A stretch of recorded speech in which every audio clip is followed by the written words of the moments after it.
माधोपुर गांव के घने जंगलों के बीच एक पेड़ की लकड़ियों से बनी झोपड़ी में किशन नाम का मछुआरा अपनी पत्नी सुमित्रा और 1 साल के बेटे आरव के साथ रहता था। किशन मेहनती और शांत स्वभाव का था, जो हर दिन नदी में मछलियां पकड़कर अपने परिवार का पेट पालता था। अरे ओ सुमित्रा, भाग्यवान, अब मैं जा रहा हूँ मछलियां पकड़ने। कहा है कि नदी की धार बड़ी तेज है, देर भी हो सकती है। ठीक है, तो तू आरव का ध्यान रखना। इसका बदन तो अब रोज तपता रहता है, कुछ ठीक नहीं लगती इसकी हालत। ध्यान रखना अच्छे से। हाँ जी हाँ, आप तो जैसे हर बार यही बोलते हो। आपको तो सिर्फ आरव की चिंता रहती है, पर क्या आपको नहीं पता कि ये मेरा भी बेटा है। मैं इसे अपनी जान से भी बढ़कर चाहती हूँ। मेरे लिए ये सांस है मेरी। अरे हाँ हाँ, हम सब जानते हैं कि तू आरव पर अपनी जान लुटा देती है।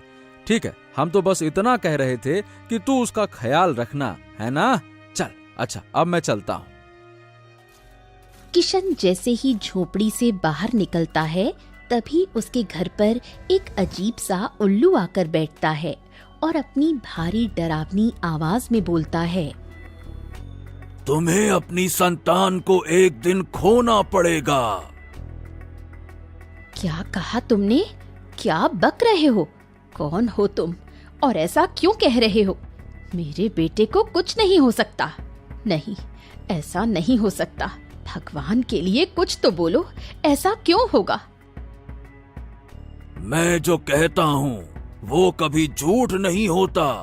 तुम देख लेना, एक दिन मेरा कहा सत्य होगा। इतना कहकर वो उल्लू वहां से उड़ जाता है। सुमित्रा कांपती हुई वहीं बैठ जाती है। उसका चेहरा पीला पड़ चुका है। तभी किशन वापस आता है। अरे भाग्यवान, तू ठीक तो है ना? ये का हाल बना रखा है तेरा? चेहरा ऐसा क्यों लग रहा है? का हो गया?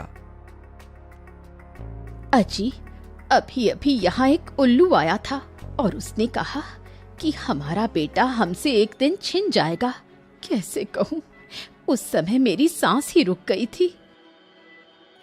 अरे तू भी ना कुछ भी दिल पर ले लेती है। अरे ये भी तो हो सकता है कि वो किसी और को देख रहा हो, या फिर ये एक संयोग हो सकता है बस। और फिर एक उल्लू का जाने किसकी किस्मत में का लिखा है। हाँ। नहीं जी, वो बात कुछ और थी। उसकी आंखें ऐसी थी जैसे वो सब कुछ देख चुका हो, और उसकी आवाज जैसे दिल में सीधे उतर गई हो। ओहो, तू चुप हो जा सुमित्रा। बेकार की बातों से अपना मन खराब मत कर। हम मछलियां पकड़ने जा रहे हैं, तू अपना ख्याल रखना, ठीक है ना?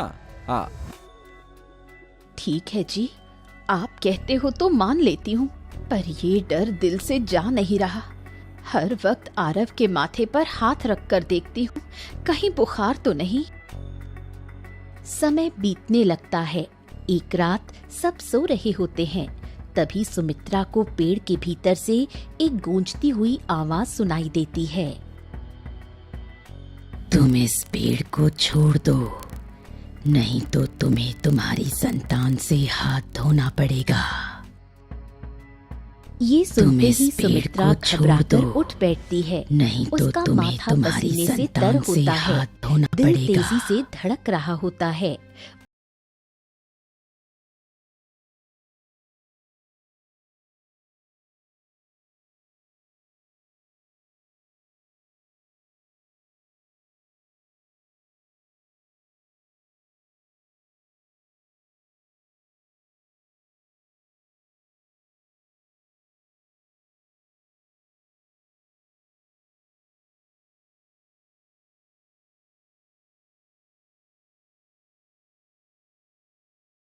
सीधी उसके बेटे की ओर गिरती है।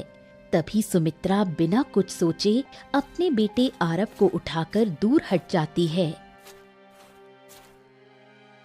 हे भगवान, मेरे लाल, तुझे कुछ नहीं हुआ। बस इसी दिन से डर रही थी मैं। किशन, जल्दी उठो।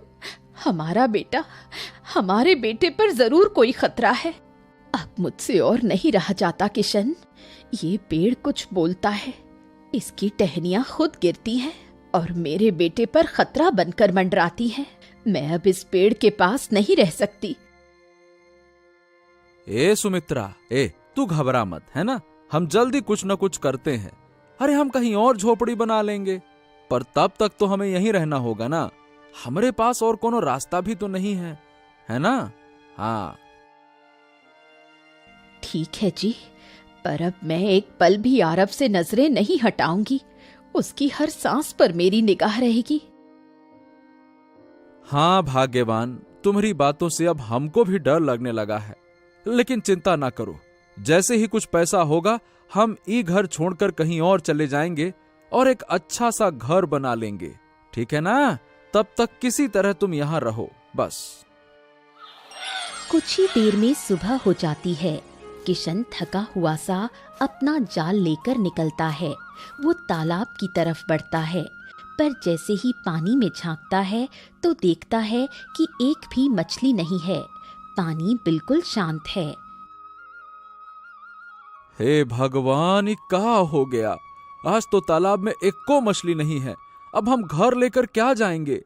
हमारा आरव तो सुबह से भूखा बैठा है, उसका तो दूध भी नहीं है। हे भगवान, अब मैं क्या करूं? अपने भूखे बेटे को दूध कहां से लाकर दूं? हाँ। किशन मायूस होकर खाली जाल लेकर घर लौटता है। झोपड़ी के पास पहुंचते ही अंदर से बच्चे के जोर जोर से रोने की आवाज आती है। सुमित्रा उसे गोद में उठाए खुद भी रो रही होती है। देखो जी, ये कब से रो रहा है। मैंने तो चावल का पानी भी पिलाने की कोशिश की, पर इसके गले से कुछ नहीं उतरा। इसका बदन गर्म हो गया है अब तो। हमने बहुत कोशिश की सुमित्रा, तालाब में एको मछली नहीं थी, खाली हाथ लौट आए। अब तो आसपास के गांव में ही जाकर कुछ मदद मांगनी पड़ेगी। लेकिन हमें तो कोई पसंद ही नहीं करता है जी। कोई हमारी मदद क्यों करेगा? मुझे नहीं लगता कि कोई हमारी मदद करेगा भी। अरे तो एक बार देखने में कहा जाता है, भूखे मरने से तो अच्छा है एक बार जाकर कोशिश करके देखा ही लें, हैं? किशन अपने बेटे आरव की हालत देखकर हिम्मत करता है और खाली बर्तन लेकर गांव में मदद मांगने निकलता है।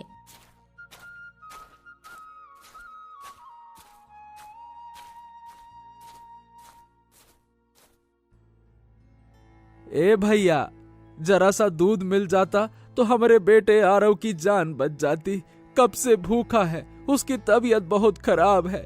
हमारे पास पैसे भी नहीं है कि उसके लिए दूध ला सके। कुछ रहम कर दीजिए, दे दीजिए दूध। ए भाई किशन, माफ करना, हमारे घर में जो थोड़ा बहुत दूध था वो भी सुबह खत्म हो गया। अब तो हमारे बच्चे भी बिना दूध के ही सो रहे हैं। खुद सोच, तू क्या करेगा? अरे एक बच्चा है तो तुम्हारा ये हाल है। अरे एक बच्चे में तुम्हारा ये हाल है, हैं? भैया, तालाब में मछलियां नहीं हैं, इसी वजह से हाथ थोड़े तंग हो गए हैं। इतना कहकर किशन मायूस होकर अगला दरवाजा खटखटाता है।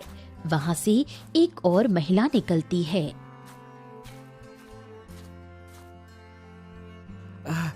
बहन, थोड़ा सा पैसा ही दे दो, दूध लाकर पिला दूं अपने बेटे आरव को। उसकी हालत देखी ना जाती, हर सांस जैसे टूट रही है।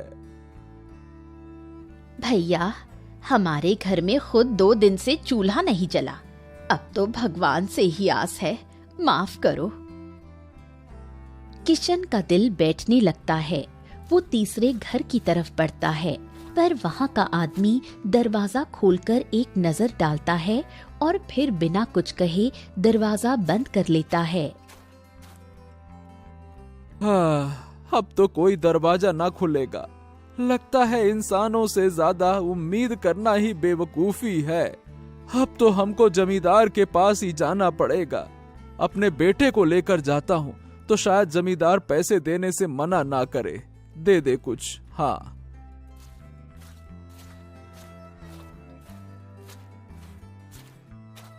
फिर किशन अपने बीमार बेटे आरव को गोद में लेकर जमींदार के घर जाता है।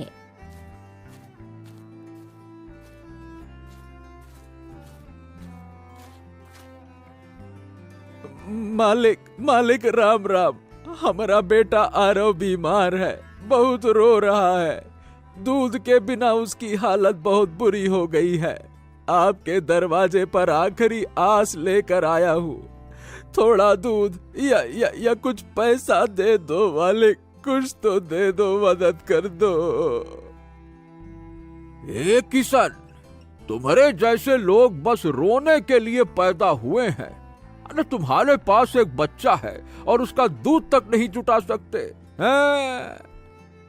अच्छा काम करो, वो बच्चा हमको दे दो और मैं वैसे भी निसंतान हूं, उसे अपनी संतान बना लूंगा। जब तेरे पास पैसे हो जाएं तो वापस ले जाना। क्या कहता है? हाँ, ये क्या कह रहे हो मालिक? हमरा आरव हमारी जान है, उसको हम कैसे दे दें? भले ही भूखा मर जाऊंगा, पर उसे किसी और की झोली में नहीं डाल सकता। नहीं नहीं नहीं नहीं, ये हमसे ना हो पाएगा। हाँ तो ठीक है, फिर उसको भूखा मरने दे। तेरा बेटा रोते रोते दम तोड़ देगा। फिर चाहे जितना पछता लेना, जब बेटा ही नहीं रहेगा तो क्या कर लेगा? किशन सोच में डूब जाता है। तभी उसे आरव की बेसुध हालत याद आती है। अगर हम उसे नहीं दूंगा तो वो मर जाएगा। मालिक, हम अपनी जान देकर भी उसे नहीं बचा सकते, मजबूरी है हमारी। वो भारी मन से अपने बेटे आरव को जमींदार की गोद में देता है।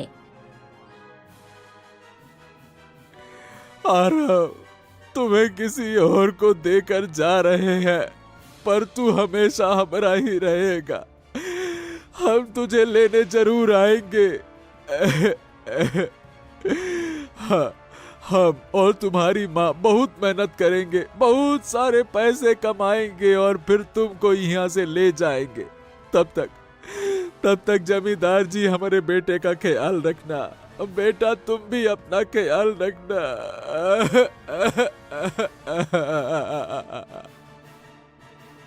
जमींदार उसे एक चमकता हुआ सोने का सिक्का देता है। ये ले पैसा। मुझे ये खून के आंसू से भीगा सिक्का नहीं चाहिए। मैं अपनी मजबूरी बेचने नहीं आया था, मैं सिर्फ अपने बेटे को बचाने आया था।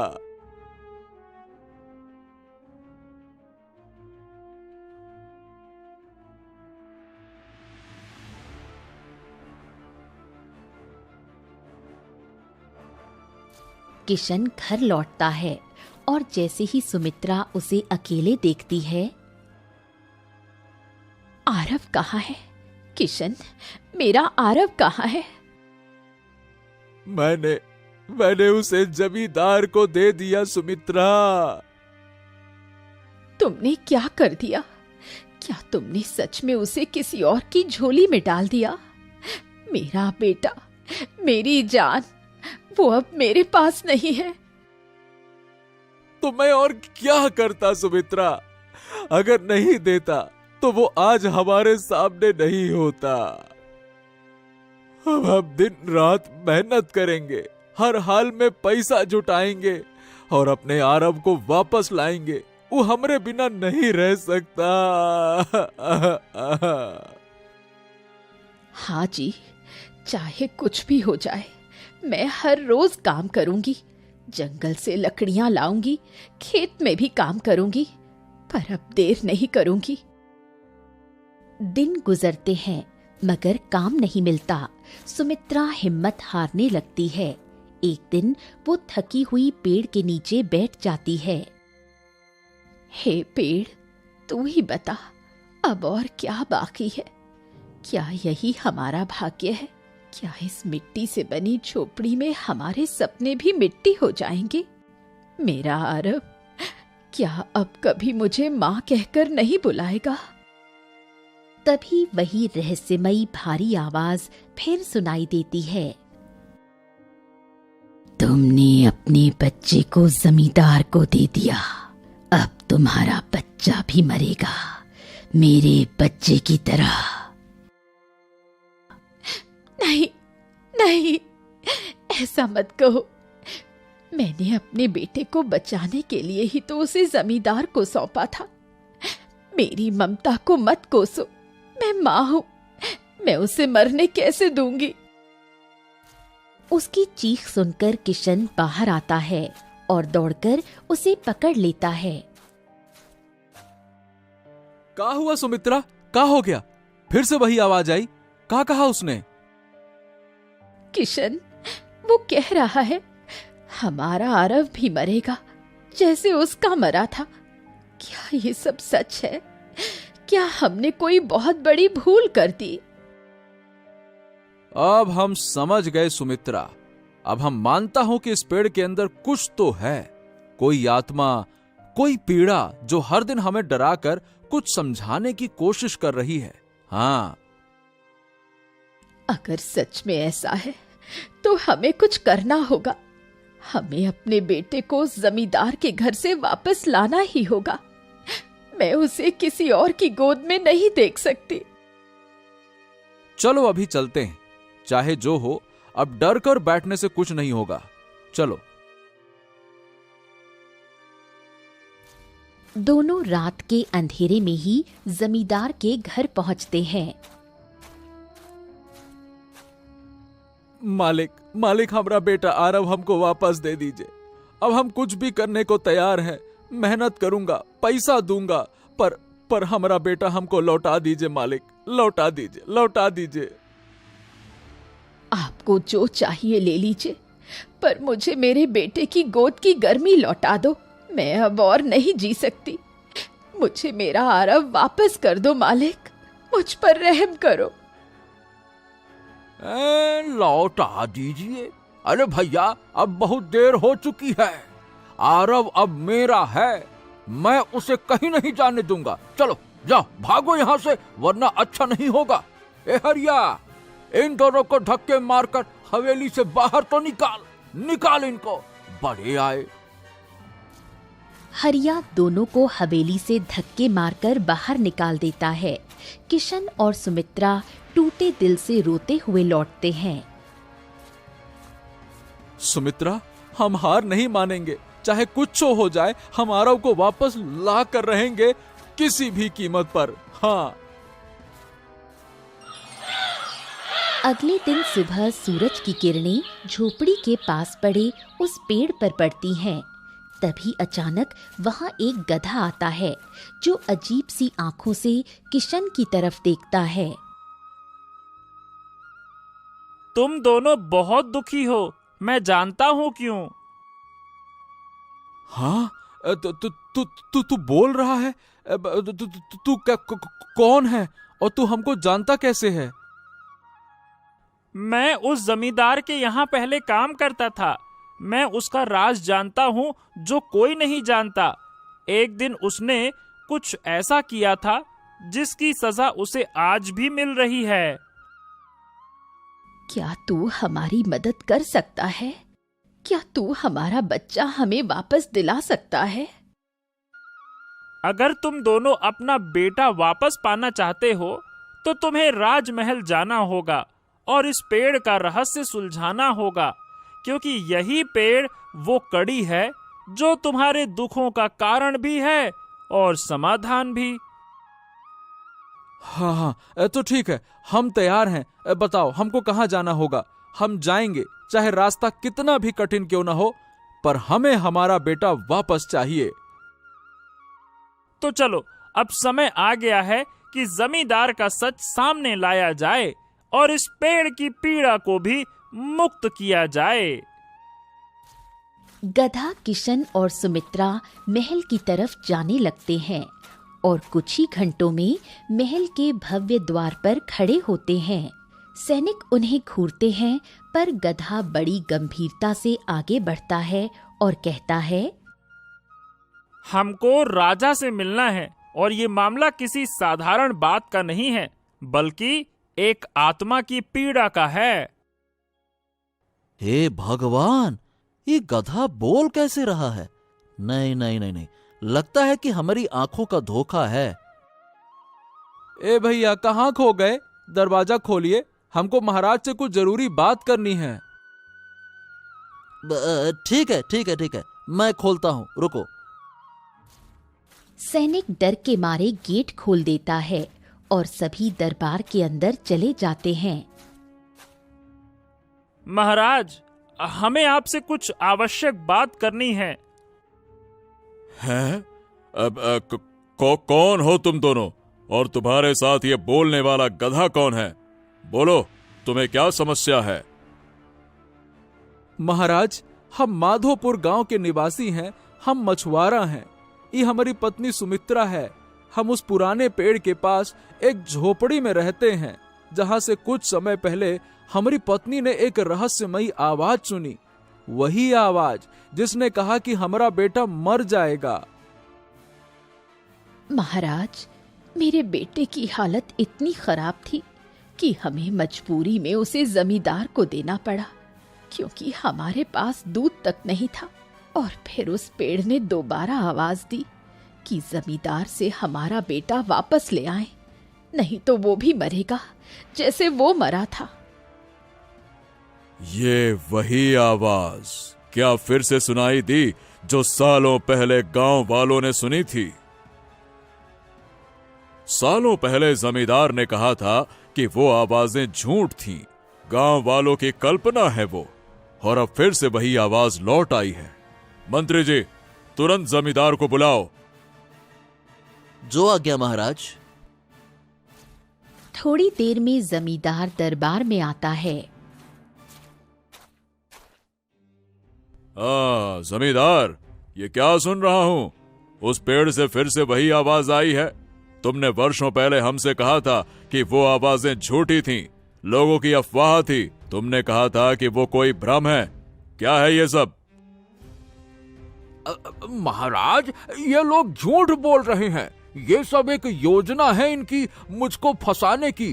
कोई आवाज वावाज नहीं आती है। ये सब मिलकर मेरा अपमान कर रहे हैं महाराज। महाराज, मैं एक माँ हूँ, मैं क्यों झूठ बोलूंगी? मैंने खुद उस रात वो आवाज सुनी थी। वो कह रही थी कि मेरा बेटा मरेगा। मैं अब हर रात डर में जीती हूँ। क्या मेरी ममता पर भी कोई शक करेगा?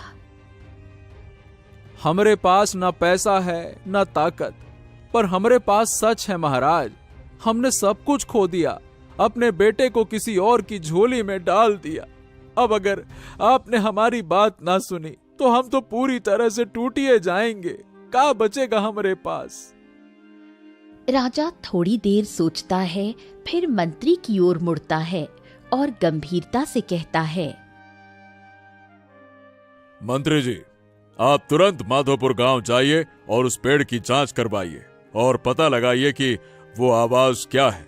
अगर इस बार भी जमींदार ने हमें अंधेरे में रखा है तो फिर सजा भी वैसी होगी जैसी एक झूठे विश्वासघाती को दी जाती है।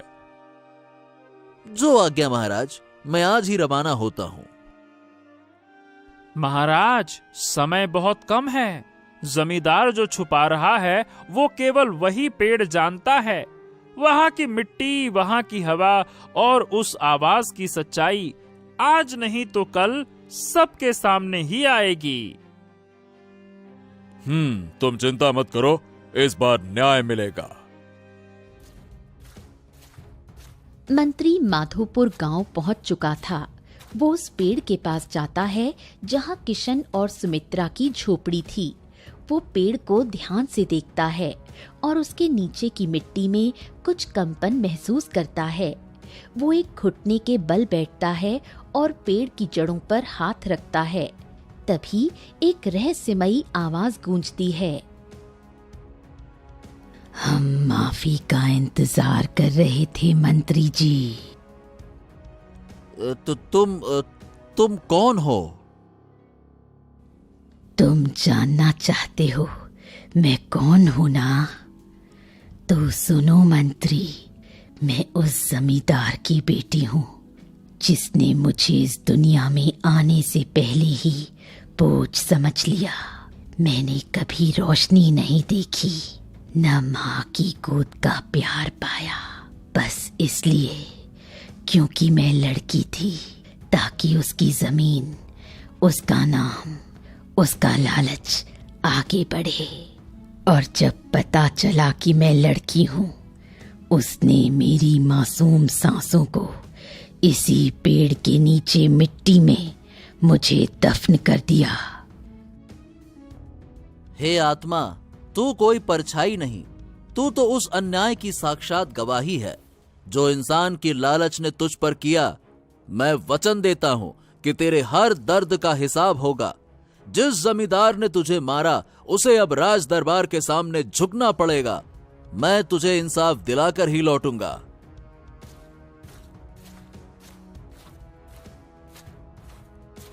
मंत्री तेजी से राजमहल लौटता है और सीधे दरबार में प्रवेश करता है, जहां राजा उसकी प्रतीक्षा कर रहा होता है। किशन, सुमित्रा और गधा भी वहां मौजूद होते हैं। कहो मंत्री जी, क्या पता चला? क्या सच में उस पेड़ के नीचे कोई रहस्य छुपा है? महाराज, जब मैं उस पेड़ के पास पहुंचा तो वहां कोई आम बात नहीं थी। जैसे ही मैंने ध्यान लगाया तो मुझे एक आत्मा की आवाज सुनाई दी। वो कोई हवा का भ्रम नहीं था, वो दर्द था। एक मां की कोख से निकली बेटी की पुकार, जो वर्षों से उसी मिट्टी में दबी हुई रो रही थी। आत्मा की आवाज, पुकार, दबी हुई। मंत्री जी, आप साफ साफ बताइए, क्या कहा उसने? माजरा क्या है? महाराज, उस आत्मा ने बताया कि वो जमींदार की ही बेटी थी। जन्म लेते ही उसे इसलिए मार दिया गया क्योंकि वो पुत्र नहीं थी। उसे बोझ समझकर उसी पेड़ के नीचे गाड़ दिया गया। वो कहती है, मुझे जीने का हक नहीं दिया गया। मैं सिर्फ इसलिए मिटा दी गई क्योंकि मैं लड़की थी। और तब से आज तक उसकी आत्मा उसी पेड़ में बंधी रही। वो चेतावनी देती रही पर किसी ने उसे नहीं सुना। ओ, तो उस पापी ने पहले अपनी बेटी की हत्या की और अब उसी लालच में एक और मासूम को छीन लिया। हाँ, महाराज, क्या हम अपने बेटे आरव को वापस पा सकूंगा? क्या हमारी गोद फिर से भर सकेगी महाराज? हाँ, तुम्हारा बेटा अब तुम्हारा ही है किशन। जाओ मंत्री जी, जमींदार को बंदी बनाकर ले आओ और उस बच्चे को तुरंत उसके माता पिता को सौंपिए। जाइए।